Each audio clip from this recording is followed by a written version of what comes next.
Labinamės su Džeinara Ubartiene, Ilgametystės instituto Arctur įkūrėja.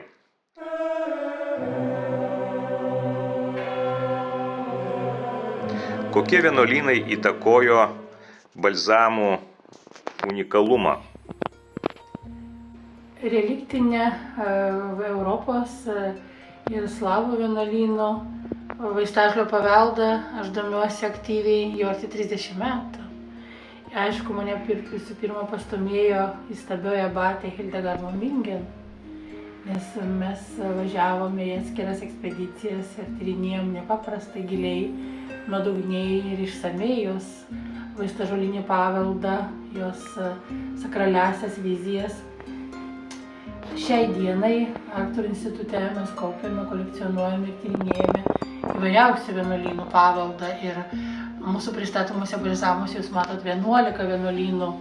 Tai yra ir Nižnij Novgorod viena tokių giliausių vienuolynų, kur tiek vyrų, tiek moterų vienuolynai turi tradiciją išsaugoti šimtmečiais tausotas, puoselėtas vaistažolinės tradicijas. Taip pat tai yra Gruzijos kalnų vienuolynai, taip pat tai yra Vokietijos vienuolynai, kurie turi ilgametę žodinį ir rašytinę tradiciją, kaip augalas pasiekia žmogų ir atlieka jam tokį tiek fiziologinį, tiek psichosomatinį poveikį.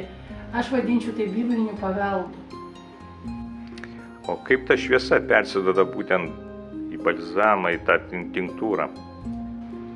Egzistuoja labai tikslios receptūros, kurias vienuolynai kanoniškai labai laikosi ir yra būtent, aš įvardyčiau kaip išmedituota, iškontempliuota jėga, kadangi būtent tas santykis, kokių žiedų arba mineralų arba vaistingų šaknų įeina į minėtas tinktūras, tai būtent yra meditacijų metu šventiesiam atėję tokie aiškiaregiški ir gražūs dalykai.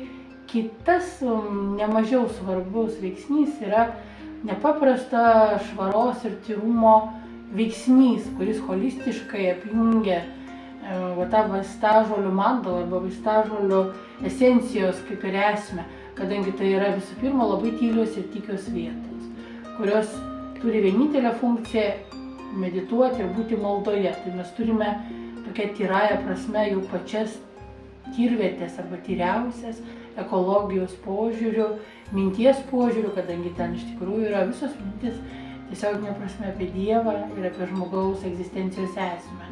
Tada mes turime visą ruošybos apimti, pilną amplitudę nuo džiovinimo, nuo maldoje buvimo renkant, atitinkant ir kas įdomu, kad mėnulio kalendorius tose vienuolynuose minėtose žinoma labai yra sužiūrėtas, tam tikrom dienom yra nerenkama, yra žiūrima, kad būtų rasos lašeliai, kad labai taisyklingai būtų džiovinama ir toliau pašventinama. Tai žodžiu, visą kelią, kurį nueina šitas vienuolyno vaistažolės, jisai iš savęs yra įstabus ir fantastiškas.